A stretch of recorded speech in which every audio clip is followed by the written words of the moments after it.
الحمد لله رب العالمين الرحمن الرحيم مالك يوم الدين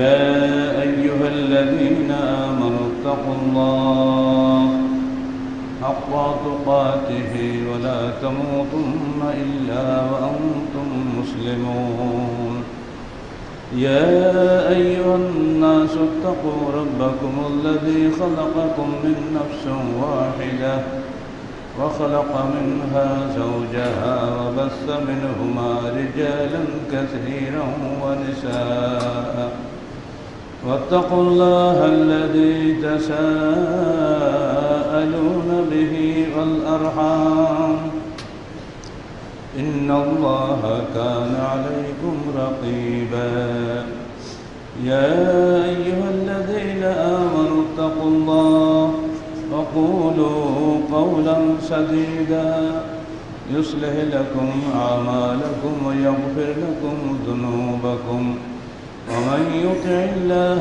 ورسوله فقد فاز فوزا عظيما أما بعد فإن خير الحديث كتاب الله وخير الهدي هدي محمد صلى الله عليه وسلم وخير الأمور عوازمها وشر الأمور محدثاتها وكل محدثة بدعة وكل بدعة ضلالة وكل ضلالة في النار فقد قال الله تعالى في الكلام المجيد فأعوذ بالله السميع العليم من الشيطان الرجيم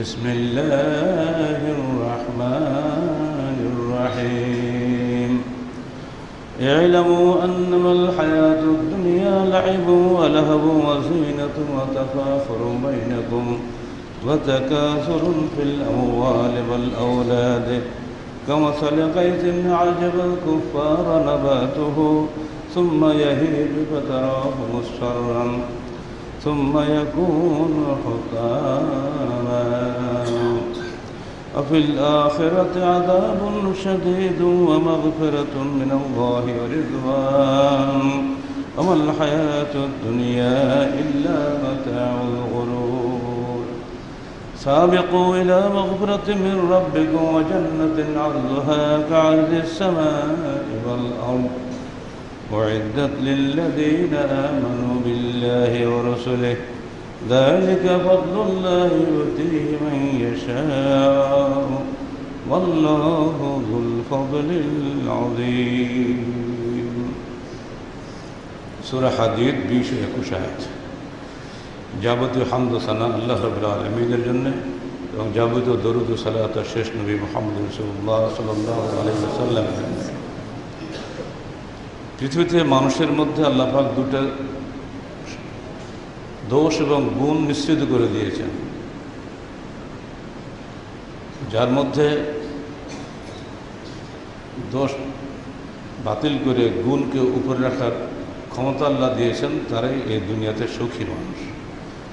আর যারা মন্দের কাছে পরাজিত হয় এবং তার ভিতরে ভালো দিকটা কোনোদিনও বিজয়ী হতে পারে না, তারাই এই দুনিয়াতে সবসময় অসুখী।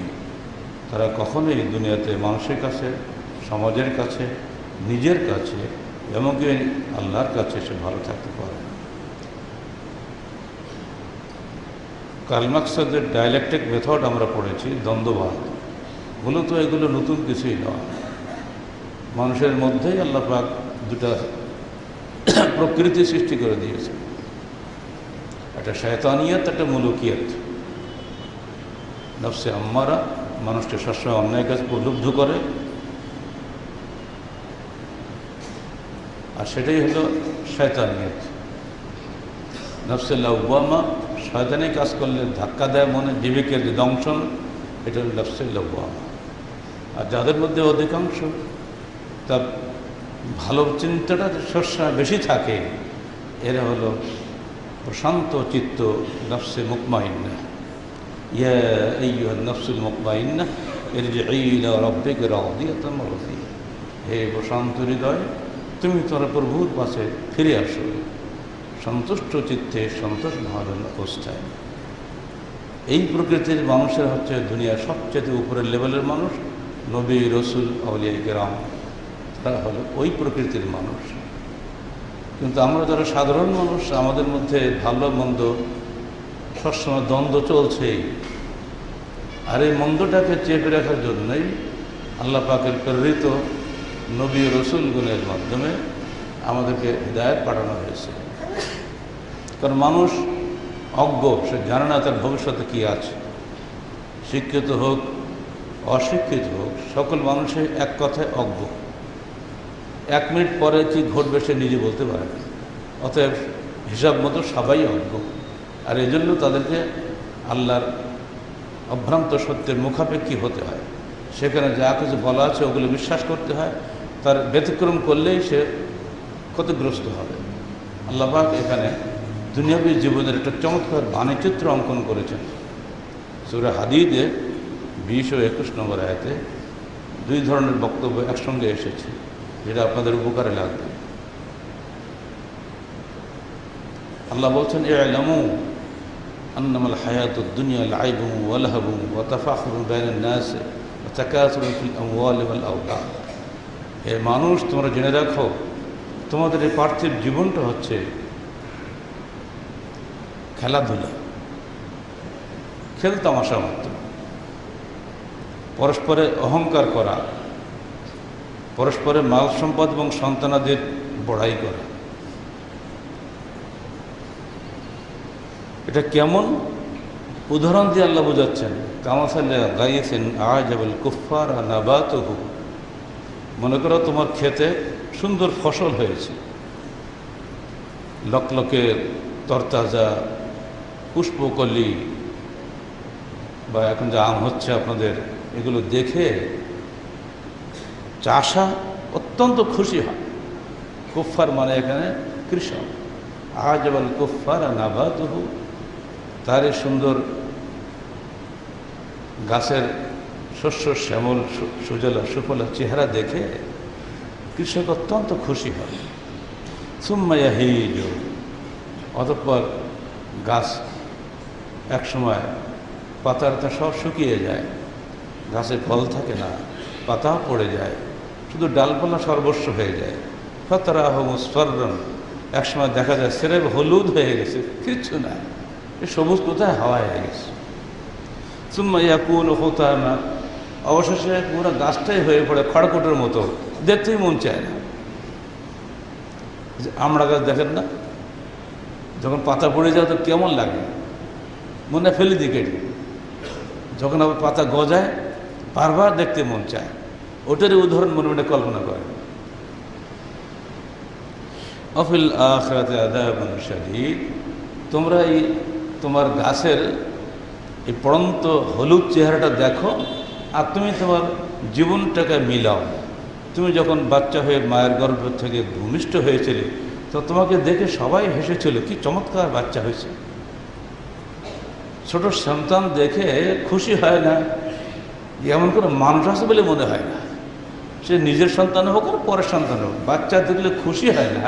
এখন মানুষ তো পৃথিবীতে পাওয়া খুব দুষ্কর। এই মানুষটি যখন আবার বুড়া হয়ে যাবে, তখন দেখবেন ছেলেরাও তার দিকে আর তাকাবে না। ছেলের বিয়ে হয়ে গেছে, বউ বাচ্চা নিয়ে ব্যস্ত। কি করবে? পাড়ার কোনো মহিলাকে দেখে দয়া করে যদি তারা একটু সেবা করে, 10,000 টাকা বেতন দিতে রাজি আছি, কিন্তু আমার তো বাবার কাছে থাকার সময় নেই। বাবা বললো, ঠিক আছে বাবা, তুই চাকরি বাড়ি কর, আমার আর কে দেখবে, বুড়ো বয়সে এখন যে কদিন বাসি, এই বিছানায় পেশাব পায়খানা করে হয়তো জীবনটা যাবে। এটা হলো ফাতারাহু মুসফাররান। গাছ যখন শুকিয়ে যায়, সে শুকনা গাছের সঙ্গে তোমার নিজের শুকনা জীবনটা তুলনা করো। আমাল হায়াতুদ দুনিয়া ইল্লা মাতাউল গুরুর, দুনিয়াবী জীবনটা হলো সিরেফ প্রতারণা, সিরেফ ধোঁকা খাওয়ার একটা স্থান। আসল জীবন পড়ে আছে তোমার পরকালে, সেখানে তুমি যাবে। মনে রেখো, সেখানে অপেক্ষা করছে তোমার জন্য মাগফিরাতুন মিনাল্লাহি ওয়া রিদওয়ান, আল্লাহর পক্ষ থেকে ক্ষমা এবং আল্লাহর সন্তুষ্টি। যদি সেটা তুমি পেতে পারো তাহলে এই জীবনের এই যাবতীয় কষ্ট ওখানে গিয়ে সম্পূর্ণ পাল্টে যাবে, কারণ সেদিন কেউ বৃদ্ধ হবে না। পরকালীন জীবনে আমরা কেউ বুড়া হব না, সবারই বয়স 30 থেকে 33-এর মধ্যে হবে, নারী হোক পুরুষ হোক, আমাদের তাজা জীবন হবে সেখানে। অতএব বার্ধক্যের এই কষ্ট তোমার দুনিয়াতেই শেষ, আখিরাতে আর নাই। জাহান্নামে গেলে সেখানে পড়তে হবে ওই যুবক অবস্থাতেই, জান্নাতে গেলে যৌবনের পূর্ণ আনন্দ নিয়ে তুমি সেখানে বসবাস করতে পারবে, তুমি কখনোই কষ্ট পাবে না।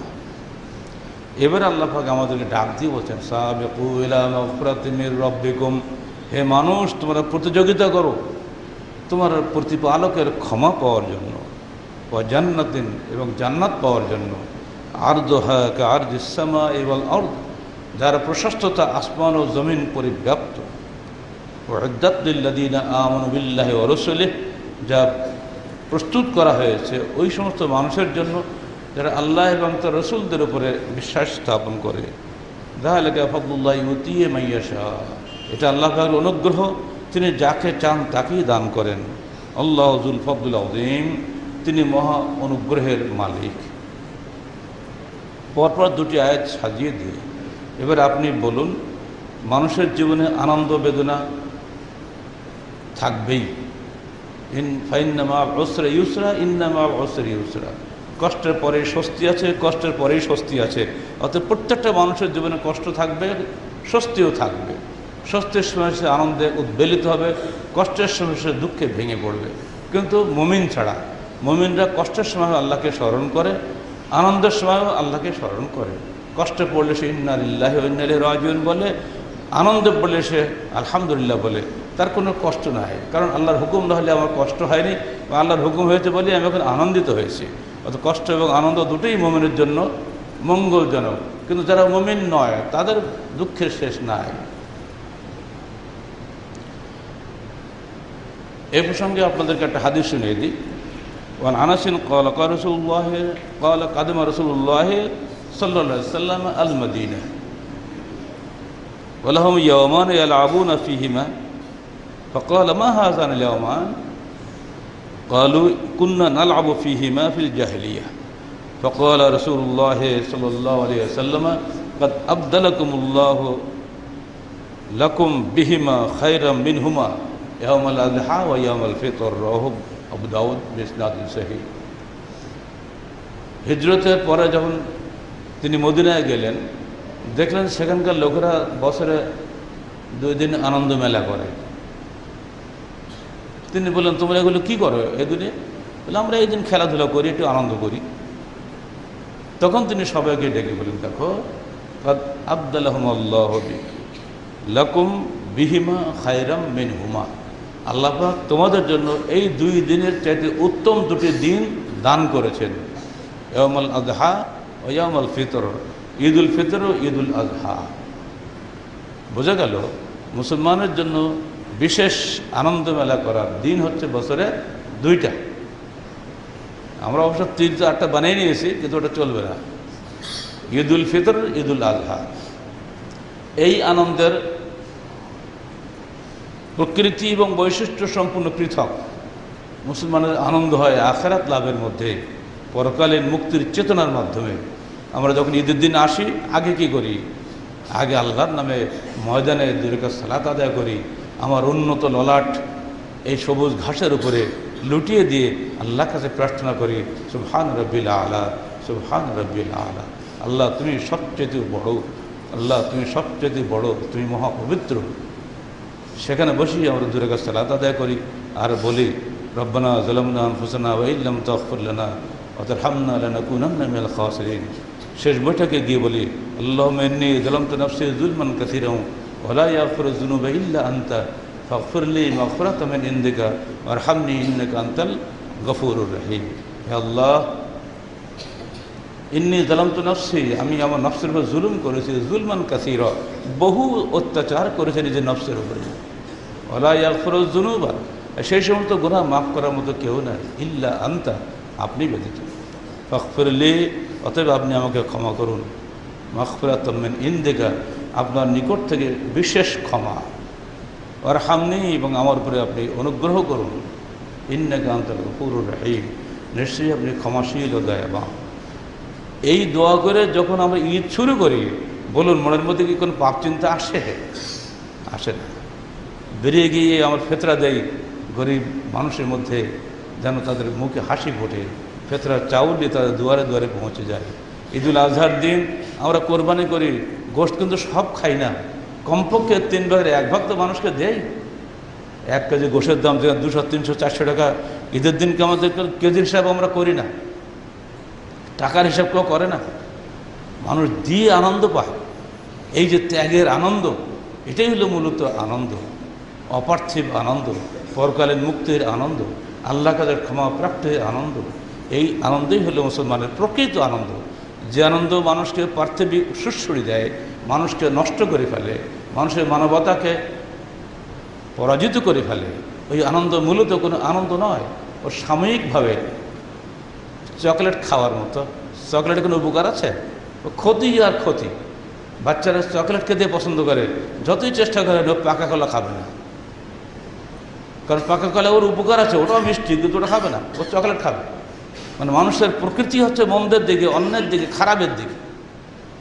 আল্লাহ পাক মানুষকে সবসময় তার প্রকৃত কল্যাণ যেখানে, সেদিকে সন্ধান দিয়ে থাকেন, যাতে বান্দার উপকার হয় ইহকালে এবং পরকালে।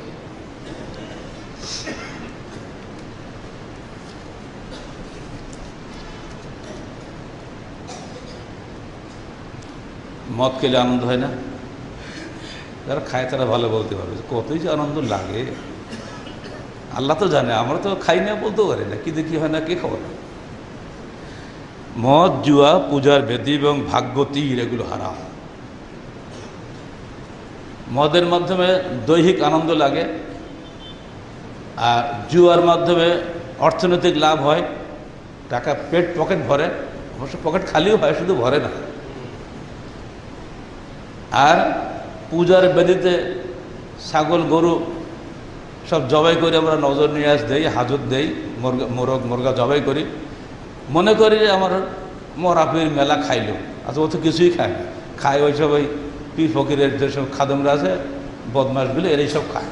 কিন্তু আমার একটা ধারণা, এই যে দিলাম, বাস আমার পরকালের সব সাফ হয়ে গেল, ভবিষ্যতে কোনো মন্দ আমাকে স্পর্শ করবে না। যার উদ্দেশ্যে দিয়েছি তিনি দোয়া করবেন, আল্লাহ পাক তার মাধ্যমে আমাকে যাবতীয় বিপদ থেকে মুক্তি দান করবেন। এই যেটা ধারণা, এর কোনো মূল্য নাই, ভিত্তি নাই, তবু মানুষ এটাই করে। আর কি ভাগ্যতী, এরা আরব দেশে ছিল, আমার দেশেও আছে, ঢাকাতে যাবেন সব জায়গায় পাবেন। যেদিকে তীর ছড়বেন, যদি ডান দিকে যায় তাহলে আপনি শুভ, বাম দিকে গেলে অশুভ। মেয়ের বিয়ে হবে না মঙ্গলবারে, কারণ এদিন অশুভ দিন। শনিবারে হবে না মামলা, থাকেও যাওয়া হবে না, কারণ এদিকে গেলে মামলা নিশ্চিতভাবে হারবো। এই যে কত কি চালু আছে, এটা কিন্তু আজকে নতুন নয়, যুগ যুগ ধরে চালু আছে। এসবগুলো মানুষের কাল্পনিক বিষয়, এগুলোর পিছনে মানুষ লক্ষ লক্ষ টাকা ঢালে। দেখেন তো ক্রিকেট খেলার দিন কত কোটি টাকা পৃথিবী নষ্ট হয়, কিন্তু আপনারা সব ভালো খবর রাখেন, ক্রিকেট জুয়া, এর চেয়ে বড় জুয়া এখন বর্তমান পৃথিবীতে নাই। কত কোটি কোটি টাকা যে নষ্ট করছে 10, 20, 22টা খেলোয়াড়ের পিছনে সরকার। ও টাকার এক অংশ দিলেও কিন্তু কত অসংখ্য গরিবের রুজির ব্যবস্থা হয়ে যায়। এগুলো আমাদের লোকেরা করবে না, কারণ এগুলোর পিছনে আনন্দ নেই, যে দুনিয়াবি আনন্দ চায়। আল্লাহ বলছেন, ইয়া আইয়ুহাল্লাযীনা আমানু ইন্নামাল খামরু ওয়াল মাইসিরু ওয়াল আনসাবু ওয়াল আজলামু রাজসুম মিন আমালি শাইতান, রিজসুম মিন আমালি শাইতান ফাজতানিবুহু লাআল্লাকুম তুফলিহুন।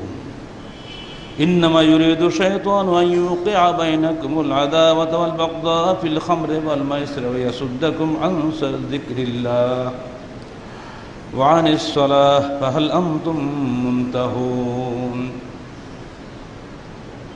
মদ জুয়ার নিষিদ্ধের একটা সিলসিলা আছে। প্রথমে সূরা বাকারা 219 আয়াত নাজিল হয় যে দেখো তোমরা মদ খেও না, জুয়া খেলো না, কারণ ইসমুহুমা আকবার মিন নাফইহিমা, এই দুটাতে যা গুনাহ আছে তার উপকারের চাইতে বেশি। উপকার হলো কি, জুয়া খেলে হয়তো একদিন পেয়ে গেলাম দান, একটা উপকার হলো। আর একটা উপকার কি, মদ খেয়ে ফুটতে লাগলো, একটা উপকার হলো।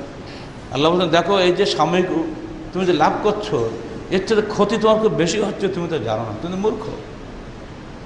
মদ তোমার দেহটাকে শেষ করে দিবে, কোনো ওষুধ তোমার কাজে লাগবে না। মদের অপকারিতা সম্পর্কে যারা জ্ঞানী মানুষ তারা সবাই জানে। খবরদার দেহে ঢুকাও না, আর একবার ঢুকলেও আর বের হবে না, কারণ একবার খেলে নেশা হবে, বারবার করতে মন চাইবে, জীবনটা শেষ না করা পর্যন্ত মদ যাবে না তোমার কাছ থেকে। ঠিক জুয়া এরকম, একবার যারা জুয়ার ফাঁদে পড়ে তা কখনো ওখান থেকে বেরোতে পারবে না। আজকে বাংলাদেশের অবস্থা আপনারা ভালো করে জানেন, ঘরে ঘরে জুয়া। আর অত হাই হাই কোম্পানি যে আসতেছে, শুনলাম নাকি গত মাসে এই রাজশাহী থেকে 50 কোটি টাকা নিয়ে হাই হাই কোম্পানি পাঠাচ্ছে। 6 বছর ছিল এখানে, আর খবর নেই, সরকারও খুঁজে পাচ্ছে না, কেউ খুঁজে পাচ্ছে না। মানুষের কাছে ধোকা দিয়ে দিয়ে এমনি করে করে যার টাকা খায়। এই সবগুলোকে আল্লাহ পাক এক কথা বলে দিয়েছেন, এগুলো সব জুয়া, সাবধান। এ ফাঁদে পা দিও না। একদিন একটু চেখে দেখে মনে করে যদি কেউ বিড়ি খায়, ও জীবনে ছাড়তে পারে না। ঠিক অন্যদিকে যদি কেউ একদিন একটু দেখে এক চুমুক মদ খায়, ও আর ছাড়বে না। ঠিক একবার যদি কেউ জুয়ার ফাঁদে পড়ে যায়, সে আর ছাড়তে পারবে না। নিজেকে ধ্বংস করবে, নিজের বাপ মাকে ধ্বংস করবে, নিজের সমাজকে ধ্বংস করবে, রাষ্ট্র ধ্বংস হবে, দুনিয়া শেষ হয়ে যাবে। এজন্য আল্লাহ, যিনি সৃষ্টিকর্তা আমাদের, প্রতিপালক আমাদের, তিনি আগেই আমাদেরকে সাবধান করে দিয়েছেন, বাবা সাবধান এই 4টে বিষয় থেকে। মৌলিক বড় বড় হারাম, এগুলো আরও বহুত হারাম আছে, কিন্তু এই 4টা মৌলিক হারাম। মদ খেলে মদ সম্পর্কে বহু কথা আছে, পরে বলছি। 4টে নাম ধরে ধরে আল্লাহ বলে দিলেন, রেজিসুম মিন আমলের শয়তান, এগুলো শয়তানি আমল, এগুলো নাপাক। ফাজতানিবুহু, তোমরা এগুলো থেকে বিরত হও।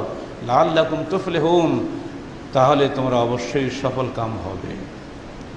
মনে রেখো, ইন্নামা ইউরিদু শাইতানু আন ইউকিআ বাইনাকুল আদাওয়াতা ওয়াল বাগদা, শয়তান কামনা করে যে তোমাদের মধ্যে শত্রুতা এবং বিদ্বেষ ঢুকে পড়ুক আপসে। ইয়াসুদ্দাকুম আন যিকরিল্লাহ, এবং সে চায় যেন তোমরা আল্লাহকে স্মরণ না করো, সে বাধা দেয়। ওয়ানিস সালাহ, এবং সালাত থেকেও তোমাকে বাধা দিবে। হাল আনতুম মুনতাহুন, তোমরা কি বিরত হবে? এই আয়াত নাজিল হওয়ার সঙ্গে সঙ্গে ওমর ফারুক রাদিয়াল্লাহু আনহু বলে উঠলেন, ইনতাহাইনা ইনতাহাইনা ইয়া আল্লাহ, আমরা বিরত হলাম, আমরা বিরত হলাম। সব সাহাবীরা একযোগে বলে, আমরা বিরত হলাম। আমাদের কি বলার হিম্মত আছে? আমরা কি বলতে পারি না আমরা বিরত হলাম? মুসলিমদের মধ্যে সাহস আছে কারো যে আমরা বিরত হলাম? হ্যাঁ, যারা মদ খায়, যারা জুয়া খেলে, তাদেরকেই এটা বলতে হবে যে আমরা বিরত হলাম। যারা খায় না তারা তো বিরত আছেই। আল্লাহ পাক মদখোরদের উদ্দেশ্যেই বলছেন, জুয়া যারা খেলে তাদের উদ্দেশ্যে আল্লাহ বলছেন, হাল আনতুম মুনতাহুন, তোমরা কি বিরত হবে? যারা বিরত হয়েছিল সেদিন, তাদের ইতিহাস শুনলে আপনি স্তম্ভিত হয়ে যাবেন। যত মদের কলসি ছিল ভেঙে গুড়িয়ে দেওয়া হয়েছিল, সঙ্গে সঙ্গে খালি কানে শুনেছে মদ হারামের আয়াত নাজিল হয়েছে, মদিনার রাস্তা গলি পথ মদের স্রোতে ঢেউ খেলে গেছিল। হাদিস পড়লে স্তম্ভিত হয়ে যায়, কী করে একটা মানুষের চরিত্র একদিনে একটা অর্ডারে আকীদা পরিবর্তন হয়ে গেল, তওবা করলো। এই কি বলে তওবা? আল্লাহ ভয় ভীত মুসলমান যেমনি আল্লাহর হুকুম শুনেছে, তেমনি আল্লাহর বিধান মেনে নিয়েছে, নিজে সারা জীবনের লালিত বদভ্যাসকে সঙ্গে সঙ্গে লাত্তি মেরে ফেলে দিয়ে, ভেঙে চুরে গুঁড়া করে দিয়ে মদের নহর বইয়ে দিয়েছে। আনাস বিন মালিক বলছেন, আমি ঠিক ওই সময় আবু তালহার বাড়িতে তার বিয়ের মজলিসে ছিলাম। সিরিয়া থেকে উন্নত মানের মদ আমদানি করা হয়েছিল সেই বিয়ে উপলক্ষে। রাস্তা দিয়ে একজন যাচ্ছে, আর এই আয়াত বলতে বলতে যাচ্ছে, যেমনি আমাদের কানে এই আয়াত আসলো, তেমনি বাড়ির মালিক আবু তালহা আমাকে বললেন, আবু আনাস, তুই যুবক ছেলে বসে আছো এখনো, আয়াত কি তোমার কানে যায়নি? ভেঙে ফেলো যদি তোমার ক্ষমতা আছে। এই হুকুম পাওয়ার সঙ্গে সঙ্গে যারা মদ খাচ্ছিল উঠে নিজেরাই মদের কলসি ভাঙা শুরু করে দিল। এমনকি কেউ কেউ গালের মধ্যে আঙুল দিয়ে বমি করে ফেলে দিল, যে আর খাওয়া। এটাই হলো তওবা। দেখি আস্তে আস্তে চেষ্টা করব। যারা বলে শয়তানও তাদেরকে আস্তে আস্তে টাইট করে, যেন একটা কোনো মতে ওখানে বেরোতে পারে না। অতএব ভাই সাবধান, তওবা যদি করতে হয় তাহলে তুরন্ত তওবা করবেন, কারণ 1 মিনিট পরে আপনি দুনিয়ায় বাঁচবেন কিনা, তওবা করার সুযোগ পাবেন কিনা আপনি কি বলতে পারেন? চোখের পলকে কখন মৃত্যু হয়ে যাবে কোন ঠিক আছে? যে কোনো সময় মৃত্যু হয়ে যাচ্ছে, যে কোনো সময়। যুবক তরতাজা নওজোয়ান হঠাৎ করে চোখের সামনে চলে যাচ্ছে। কিভাবে? সুইচ দিতে গেছিল, ইলেকট্রিক শক লেগে গেছে। একটা কোন ব্যাপার লাগে, যে কোনো সময় হয়ে যেতে পারে। ঘুমিয়ে আছে রাত্রে, এই ইন্টারমিডিয়েট পরীক্ষার্থী যেটা হয়ে গেল না, নাকি এখন বাকি আছে বুঝি। এই পরীক্ষার্থী আমাদের এক অত্যন্ত স্নেহভাজন ছাত্র, কৃষি বিশ্ববিদ্যালয়ে। তিনি এসেছিলেন, তার বাপ সেদিন আসছিলেন, প্রফেসর সাহেব। উনি দুঃখ করে আমাদের সামনে বললেন, সে শোনা যায় না, বলছে ভাই রাত 2:30 পর্যন্ত আমি ছেলেকে পড়িয়েছি, মা এবং আমি উভয়ে একেবারে জাগা ছিলাম বাচ্চা পড়ানোর জন্য। ওই ছেলে এত পরহেজগার, বলল আব্বা আমি কিন্তু ফজর সময় ঘুম নাও ভাঙতে পারে, 2:30 পর্যন্ত জায়গায় আছি, তো ফজর সময় আমাকে অবশ্যই ডেকে দেবেন, বাপ তাহাজ্জুদ গুজার মুসল্লি। ঠিক ফজর সময় গিয়ে বাপ ডাকছে, ছেলে ওঠে না, গায়ে হাত দিয়েছে, ছেলে নড়ে না। ওর মাকে বলছে তুমি ডিস্টার্ব করো না, অনেক রাত্রে ঘুমিয়েছে বাবা, আমার ঘুমিয়ে গেছে, ওকে ডেকো না। বেলা 8টা বেজে গেছে, 10টার সময় পরীক্ষা। তখন বাধ্যই বাপ মা উভয়ে গিয়ে জোরে জোরে গায়ে হাত দিয়ে দেখে ছেলে শক্ত হয়ে গেছে। কখন যে মারা গেছে বাপ মা কিছুই বলতে পারে। এই দৃশ্য একেবারে অতি সম্প্রতি, এখন বোধহয় 1 মাস হয়নি। উনি বলছেন ছেলে আমার এত জিনিয়াস ছিল, চিন্তা করা যায় না। বইটা থরলি মুখস্থ, সে সময় কোরআন হাদিস মুখস্থ। ওই যে কী ধরনের প্রতিভাবান ছিল, আমি ওই ছেলেকে হারিয়ে পাগল হয়ে গেছি। এরপরও তিনি ধৈর্যশীল এসছেন আমার এখানে, কল্পনা করা যায়? আমাদের যারা ছাত্র আছো, তোমরা কি আগে মরবে না আমরা আগে মরবো? তোমাদের হিসাব আমি সব আগে মরবো, পরে আমরা বলবো। হতে তো পারে আগেও তো মরতে পারো। অতএব বাবা সাবধান, কোরআন হাদিসের বিধানের অমান্য করে যদি দুনিয়াতে বিদায় হয়ে যাও, সাক্ষাৎ জাহান্নাম তোমার জন্য, কেউ ঠেকাতে পারবে না। কোনো ওসিলা কাজ হবে না, কোনো দোয়া দর্দে ফায়দা হবে না। নিজের আমল নিজের কাজ। ক্বাল রাসূলুল্লাহ সাল্লাল্লাহু আলাইহি ওয়াসাল্লাম কুল্লু মুসকিরিন হারাম, প্রত্যেক মাদক দ্রব্য হারাম। তিনি আরও বলছেন আল খামরু মিফতাহু কুল্লি শাররিন, যাবতীয় অনিষ্টের মূল হচ্ছে, চাবিকাঠি হচ্ছে মদ। অন্য হাদিসে এসেছে আল খামরু উম্মুল ফাওয়াহিশ, যাবতীয় নির্লজ্জতার উৎস হচ্ছে মদ। অন্য হাদিসে এসেছে মদখোর সে তার নিজের গর্ভধারিণী মা খালাকেও পর্যন্ত মদ খাওয়ার পরে ছাড় দেয় না। মানুষ তো বোঝে না, সে পাগল, এখন নিজের মাকে পর্যন্ত সে চিনবে না। অতএব তোমরা সাবধান, মদের ধারে কাছে যেও না। এ সম্পর্কে হয়তো ওসমান থেকে একটা হাদিস আসছে যে আরও মর্মান্তিক। একজন বিখ্যাত আবেদ ছিলেন বিগত দিনে, তার সুনাম সুখ্যাতি চারিদিকে। একজন বেশ্যা নারী মনে করলো এই লোকটাকে আমি ঠিক নষ্ট করব। একদিন ওই বেশ্যা নারী একটা মেয়েকে পাঠিয়ে দিয়েছে তার কাছে, যে বলছে আপনি আসুন, আপনি একজন সৎ লোক, তাই একটা সালিশ হবে আমাদের এখানে, এই সালিশে আপনাকে যদি সাক্ষ্য মানা হয় তাহলে সালিশে কেউ সমস্যা করবে না।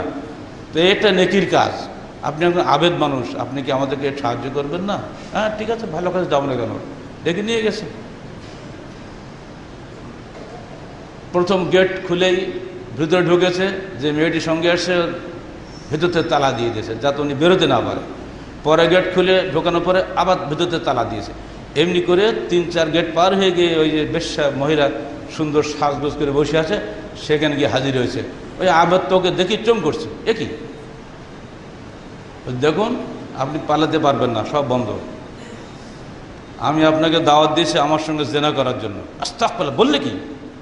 জীবনে আমি এসব নাই, কোনো কথা হবে না, জেনা করতে হবে। যদি না করেন এই বালককে হত্যা করতে হবে, পাশে একটা ছেলে বসা আছে। তো সেটা না করেন, আপনাকে এই মদের 1 গ্লাস মদ দিচ্ছি পাত্র, এটাকে খেতে হবে। এই 3টার মধ্যে কোনটা আপনি গ্রহণ করবেন এখন আপনার ইচ্ছা। আমাকে জেনা করবেন, অথবা ছেলেটাকে হত্যা করবেন, অথবা মদ পান করবেন। 3টা যে কোনো একটা করলে আপনি মুক্তি পাবেন, নইলে এই দরজার তালা খোলা হবে না। উনি অনেক সময় ভেবেছেন, দেখলেন এই মদ খাওয়াটাই ভালো, জেনা করাচ্ছে মানুষখান করাচ্ছে যে মদ খাওয়াটাই ভালো। আমরা বোধহয় তাই বলবো, তাই না? ওই ফাঁদে যদি আমরা পড়ি, আমরা কিন্তু মদটাকেই বেছে নেব। উনি তাই নিলেন। এই মদ খাওয়ার পরে এমন মাদকতা এসে গেল, বলছে আরও দাও, আরও দাও। যতক্ষণ পেটে ধরেছে ততক্ষণ নাক পর্যন্ত খাইছে মদ। খাওয়ার পরে তো যা হত্যাই হয়েছে, সে জেনাও করেছে, ওই ছেলেকে হত্যাও করেছে, তারপরে একেবারে সহিহ হাদিস, আমাদের লিখিত দর্শে এগুলো সব চলে গেছে আগে, আমি খালি স্মরণ করে দিচ্ছি পুরনো কথাগুলো। তো এখানে যে আল্লাহ সুবহানাহু আল খামর উম্মুল ফাওয়াহিশ, মদ হচ্ছে যাবতীয় নির্লজ্জতার মা, উৎস। এটা যে খাবে হেন অপকর্ম নেই যে সে করবে না। এবার আসেন আমাদের বাংলাদেশের একটা হিসাব আপনাদের শুনিয়ে দিই, শোনার দরকার আছে, কারণ আপনারা শিক্ষিত মানুষ, না শুনলে হবে না। তো আমাদের সরকারের মাদক অধিদপ্তর আছে, তারা যে হিসাবটা দিয়েছেন সেখানে এই মোট মাদকাসক্তের মধ্যে 90% হচ্ছে দেশের কিশোর, যুবক এবং ছাত্রছাত্রী। খুশি নাকি আপনারা? এখন বলেন ইন্না লিল্লাহি ওয়া ইন্না ইলাইহি রাজিউন। মানুষ মরার চাইতে এই খবর আমাদের আরও দুঃখজনক। এই মুসল্লিদের মধ্যে যারা ইয়ং ছেলেবেলে, এদের অবস্থা হচ্ছে এটা। এবং আপনারা জানেন সরকারি হিসাব সবসময় একটু গোলমেলি হয়, 90% বলছে, ওটা হয়তো দেখবেন 99% হয়ে যেতে পারে।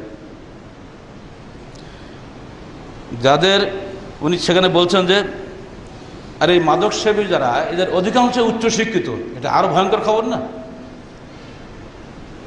মূর্খরা কোরআন হাদিসকে ভয় করে, আল্লাহকে ভয় করে, উচ্চশিক্ষিতরা ব্যাখ্যা করে করে জায়েজ করে নেয়, তাই না? উচ্চশিক্ষিতরা ব্যাখ্যা করে করে জায়েজ করে নেয়। আমি তো ফ্রেশ আছি, আমরা নামাজ পড়তে ভালো মন্দকে ভালো করার জন্য সালাত আদায় করতে, আমি তো ভালো আছি, আমি সালাত কেন? এই যে যুক্তিগুলো সব শয়তানি যুক্তি। যখরফাল কওলে গুরুরা, আল্লাহ বলছেন এগুলো শয়তান তোমাদেরকে চমৎকার চমৎকার যুক্তি শিখিয়ে দেয় তোমার পদভ্রষ্ট করার জন্য। সাবধান শয়তান থেকে। মনের মধ্যে যখন করোনার বিরুদ্ধে কোনো যুক্তি আসবে, বুঝে নিতে হবে যে আমার ভিতরে শয়তান ঢুকছে এখন। অমিন শাররিল ওয়াসওয়াসিল খান্নাস আল্লাযী তাবাকি ফি সুদুরিন নাস। শয়তান মানুষের এই বুকের মধ্যে ঢুকে ওয়াসওয়াসা দেয়। এই ওয়াসওয়াসাগুলো বেশি দেয় শিক্ষিত লোকদের। আমাদের সরকারি হিসাবে বলা হচ্ছে এদেশে যত মাদকাসক্ত তার 90% শিশু, কিশোর, আপনার ছাত্রছাত্রী এবং শিক্ষিত মানুষ, এবং তার অর্ধেকই হচ্ছে শিক্ষিত, উচ্চশিক্ষিত মানুষ। যারা আপনারা খবর রাখেন, বিশ্ববিদ্যালয়, রাজশাহী মেডিকেলের সব আশপাশ যাবেন, ফেনসিডিলের বোতল এত হাজার হাজার পাবেন, তো কল্পনা করা যাবে না। একটাও কিন্তু ভরা নেই, সব খালি, মানে ভেতর থেকে ফাঁকা করে দিয়েছে, তারপরে ফেলেছে। কাঁচ তো খাওয়া যায় না। এরাই হবে ডাক্তার, দুদিন পরে সুঁচ ফুটা দিয়ে কি ফুটে পারলো জানে, ইঞ্জেকশন বাদ দিয়ে বিড়ি ঢুকে বসতে পারে। এরপরে বিশ্বব্যাংকের হিসাব নেন।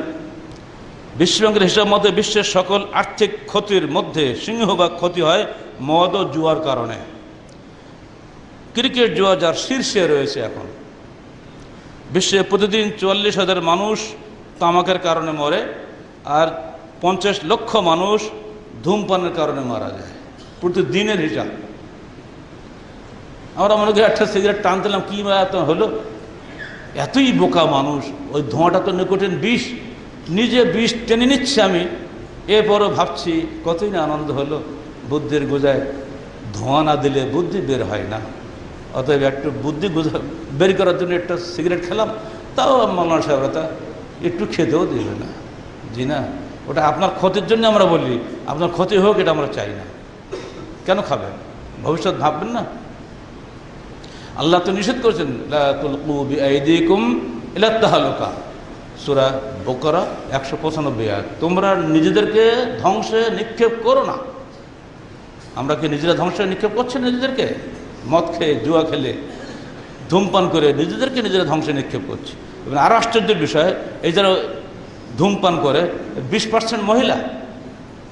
আমরা ভাবি যে মহিলারা বোধহয় ধোঁয়া টোয়া খায় না। ওরে বাপরে বাপ! আর এই মহিলারা সব কিন্তু ওই 5-7 তলা বিল্ডিংয়ের মালিকানা যারা, তারাই। সাধারণ গরিব মহিলারা অধিকাংশই আলহামদুলিল্লাহ এগুলো থেকে মুক্ত, কারণ তারা আল্লাহকে ভয় করে। ওরা না খেয়ে মরে কিন্তু আল্লাহকে ভয় করে। আর যারা বেশি খায় তারা আল্লাহর থেকে অবাধ্যতা করে বেশি। এর মধ্যে ব্যতিক্রম থাকবে। বড়লোকদের মধ্যে অনেক ভালো মানুষ আছে, গরিবদের মধ্যেও অনেক দুষ্ট মানুষ আছে, সব জায়গায় ব্যতিক্রম আছে। প্রত্যেকের জন্য সাবধানতা, যেন ধূমপান থেকে আমরা বিরত থাকি। দুদল মানুষ থেকে সাবধান। এটা কিন্তু আমি সাবধান করছি না, আমার রসুল সাবধান করছি। কারণ আবি হুরায়রা রাদিয়াল্লাহু তাআলা আনহু قال قال رسول الله صلى الله عليه وسلم সিনফান মিন উম্মতি মিন আহলিন নার। আমার উম্মতের দুটি দল জাহান্নামী হবে, তোমরা তাদের থেকে সাবধান হও। এক, কওম মাউন সিয়াতুন কাজনাবিল বাকার ইয়াদরিবুনা বিহান্নাস, একদল মানুষের হাতে সর্বদা লাঠি থাকবে, তাদের তারা মানুষের খালি মারবে। লাঠি কাদের হাতে থাকে? জি, আরও আছে সন্ত্রাসী, এখন তো ঘরে ঘরে, তাই না? ক্যাডার না কি বলেন আপনারা, কত যে ঢঙের সব বের হয়েছে। এরা কাজনাবিল বাকারে, গরুর পিছনে যে লেজ থাকে না, ওই রকম দিয়ে ওরা সবসময় মানুষকে মারবে। ওরা মারায় উস্তাদ, মনে করে মারিয়ে মানুষটা সাইজ করব, মানুষ আমার গোলামি করবে সারা জীবন। এই যে অহংকার, এই যে শক্তির অহংকার, যে কোনো মুহূর্তে চলে যেতে পারে। তুমি শক্তিশালী যুবক, চোখের পলকে প্যারালাইজড হয়ে পড়ে থাকবে, তোমাকে কেউ উঠানোর লোক থাকবে না। হচ্ছে না এখন? যে কোনো সময় প্যারালাইজড হয়ে যাচ্ছে মানুষ। দুই, নিসাউন কাসিয়াতুন মাইলাতুন মামিলাতুন মাইলাত রুউসুন কাসনাতুল বুখতিন মাইলা লা ইয়াদখুলুনাল জান্নাহ ওয়া লা ইয়াজিদনা মিন বিহা রিহাহা, রাওয়াহু মুসলিম। আরেক দল হলো ওই মহিলারা যারা কাপড় পরে বটে কিন্তু সব দেখা যায়, আরিয়াত মানে উলঙ্গ,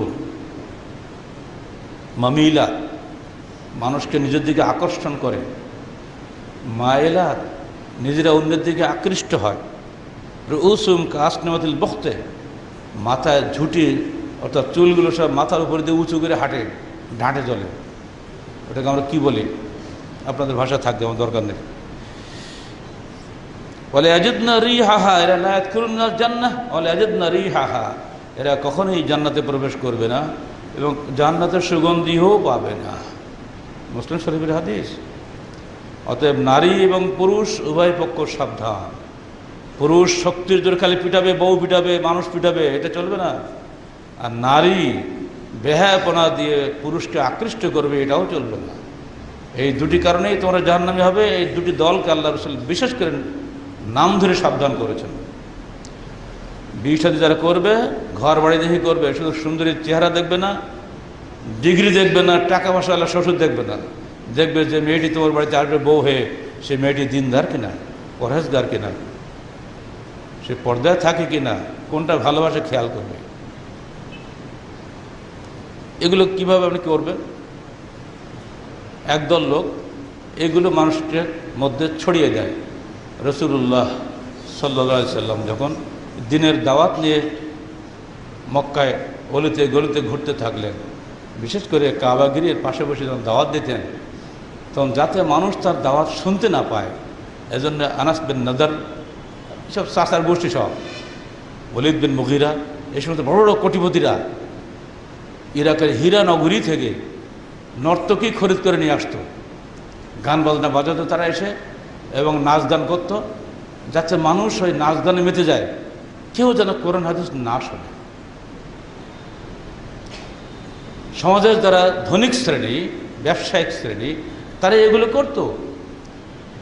তারা বলতো, লা তাসমাউ বিহাযাল কুরআন ওয়ালগাউ ফীহি লাআল্লাকুম তাগলিবুন, তোমরা কখনোই মুহাম্মদের এই কথাগুলো শোনো না, তোমরা হইচই করো, যাতে মুহাম্মদের কণ্ঠ কেউ শুনতে না পায়, তোমরা ওদেরকে পরাজিত করতে পারো।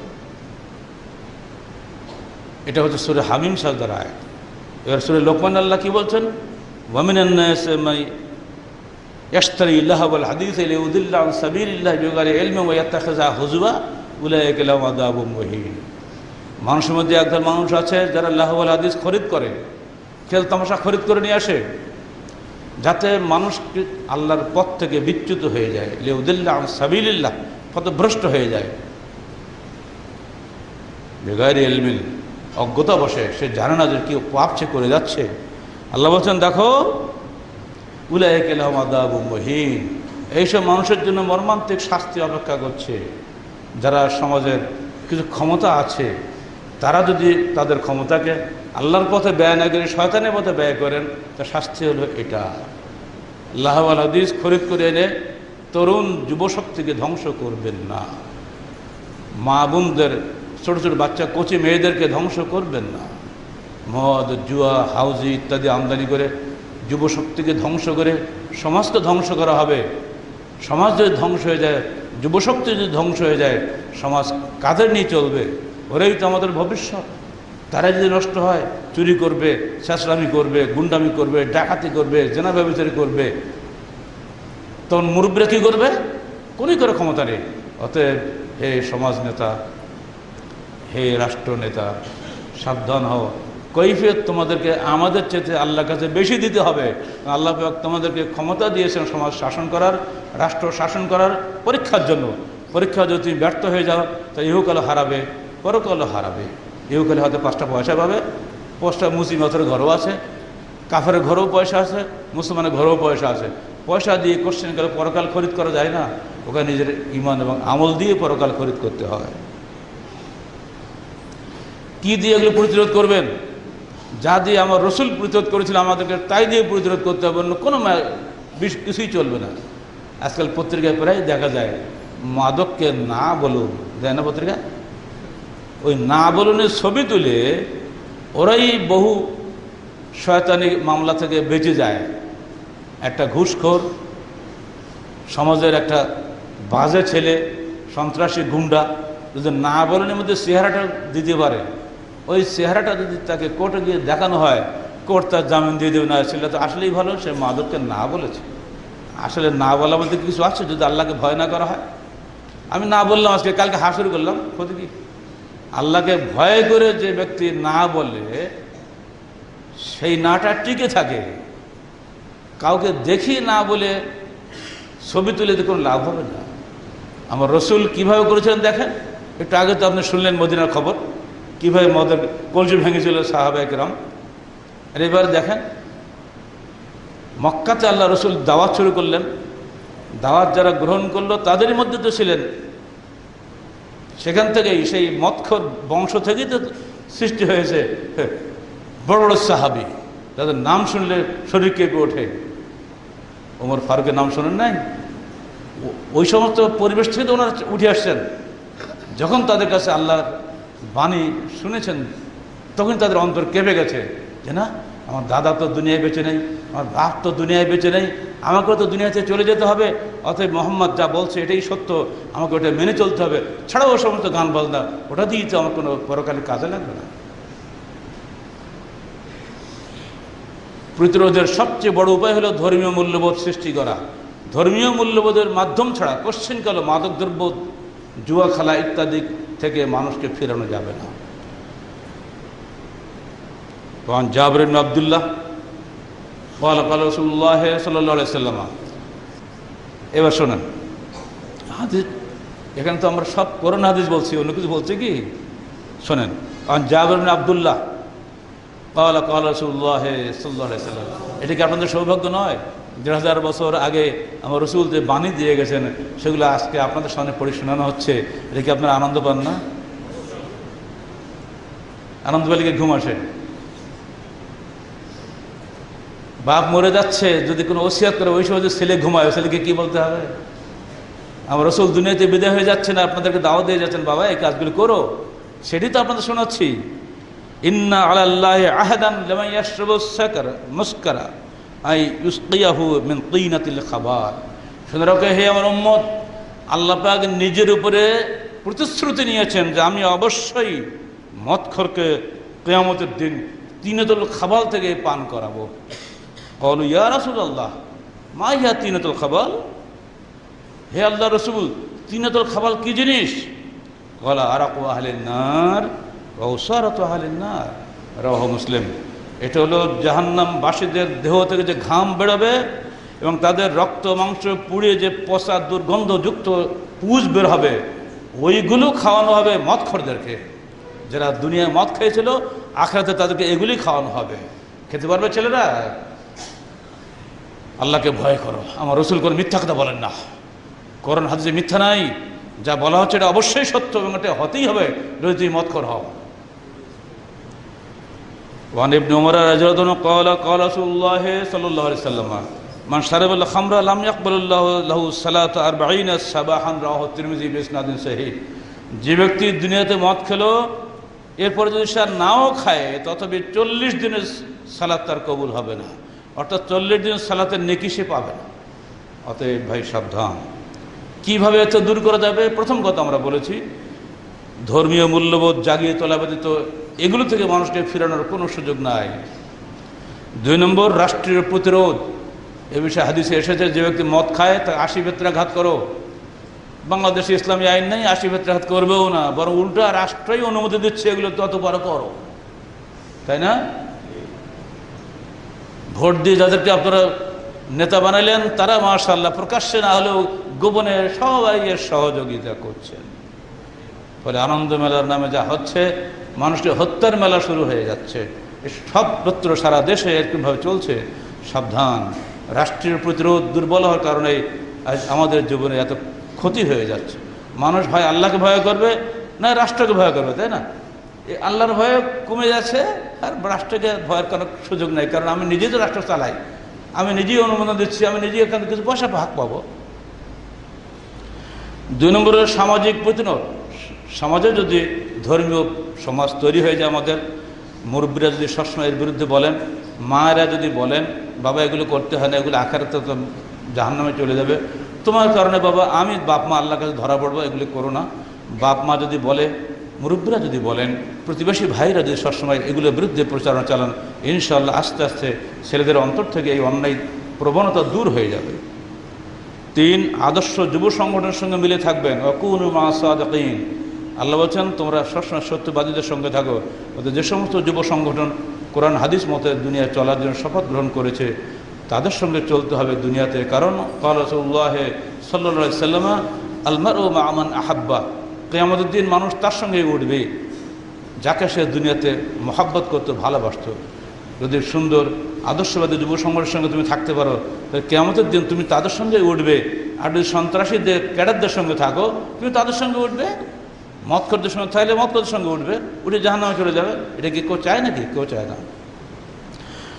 5 নম্বর, ইলেকট্রনিক মিডিয়ার দংশন থেকে বেঁচে থাকো। তোমরা ঘরে ঘরে একটা মোবাইলের মালিক হয়েছো, ল্যাপটপ আছে ঘরে ঘরে, টিভি আছে ঘরে ঘরে, এগুলোতে যে নীল দংশন চলছে প্রতি মুহূর্তে, বাপ মা এগুলো বোঝে না। আমি যেখানে বুঝি না তা অন্য বাপ মা কী বুঝবে? কোথায় টিপলি যে কী বের হয় আমাকে সারাদিন বললেও আমি বুঝতে পারবো না। কিন্তু ছোট্ট বাচ্চা ছেলে ও পাকা, সব জানে ও। অতএব বাবারা সাবধান। বাপ মাকে লুকিয়ে ওই নীল দংশনে দংশিত হয়েও না। মোবাইল, ল্যাপটপ, ইলেকট্রনিক মিডিয়া বলতে যা বুঝায়, এসবে আজকাল ভালোর চেতে মন্দের প্রচার বেশি হচ্ছে, নেকির চেতে গুনাহ বেশি হচ্ছে। এগুলো থেকে বেঁচে থাকা, তোমার নিজের পরকালের মুক্তির স্বার্থে বেঁচে থাকার চেষ্টা করো। এখানে হাত দেওয়ার ক্ষমতা আমাদের নাই, কারণ আমরা জানি না তুমি গোপনে লেপের তলায় বসে গোপনে কি দেখো তুমি মোবাইলের মধ্যে, ও কি বাপ মা চোখ দিয়ে বেড়াবে নাকি? তোমাকেই আল্লাহর ভয়ে এগুলোতে ফিরে আসতে হবে। এরপরও বাপ মাকে বলছে আপনারা সাবধান হবেন, মোবাইল ছেলেদের হাতে দিবেন না, অত্যন্ত ক্ষতিকর জিনিস। 6 নম্বর, ধর্মীয় শিক্ষা প্রতিষ্ঠানে বা ধর্মীয় পরিবেশে সন্তান মানুষ করা। সন্তান ছোটোবেলা যা দেখে তাই শেখে। অনেকে ধারণা ছেলে বড় হলে আপনি ভালো হয়ে যাবে, এটা একটা চূড়ান্ত মন্দ কথা, চূড়ান্ত বাজে কথা। ছোটোবেলায় ছেলে যা গড়বে ওটাই সে বড় হয়ে করবে। ছোটোবেলায় যদি নষ্ট করে গড়ে তোলেন আপনি, বড় হয়ে সে কোশ্চিনকালে ভালো হবে না। ইল্লা মাশাআল্লাহ, আল্লাহর ইচ্ছা সবই হতে পারে।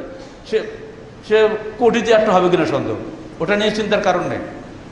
অতএব সন্তান মানুষ করবেন ধর্মীয় পরিবেশে, সে চিন্তা রাখুন। এজন্য মনে পড়ে পিছনের কথা, দিল্লি যখন ব্রিটিশ সরকারের অধীনস্থ ছিল, আল্লামা শাহ ওলিউল্লাহ মুহাদ্দিস দেহলভী যখন দেখলেন স্কুল কলেজ মাদ্রাসাগুলো সব নষ্ট হয়ে গেছে, তিনি তো নিজে তার 4টি সন্তান নিজের বাড়িতে বসে লেখাপড়া শেখালেন।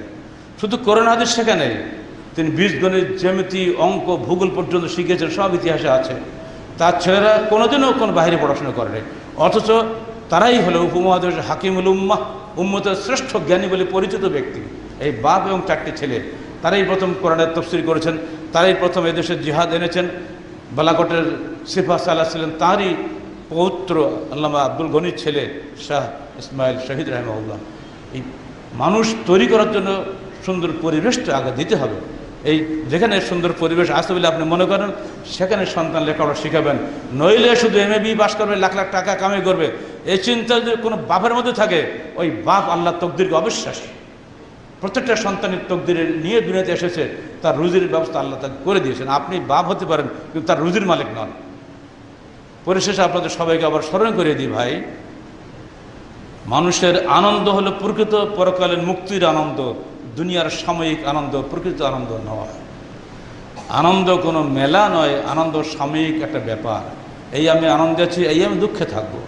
অর্থাৎ যে আনন্দ করলে স্থায়ী আনন্দের লাভ করা যায়, সেই আনন্দের জন্য আপনারা নিজেদেরকে পরকালের মুক্তির স্বার্থে তৈরি করুন। সন্তানদেরকে সাবধান করুন, কোনো ধরনের বাজে পরিবেশে, বাজে মেলায় যেন তারা না যায়। আল্লাহ পাক যেন আমাদের বাচ্চাদেরকে পবিত্র কোরআন ও সহিহ হাদিসের আলোকে জীবন গড়া তৌফিক দান করেন। সঙ্গে সঙ্গে আমাদের মুরব্বী ভাইদেরকে সমাজের সুন্দর একটা পরিবেশ তৈরির জন্য চেষ্টা করার আল্লাহ পাক যেন তৌফিক দান করেন। আমিন। আকুলু কওলি হাযা আস্তাগফিরুল্লাহ লি ওয়া লাকুম ওয়া লিসাইরিল মুসলিমিন।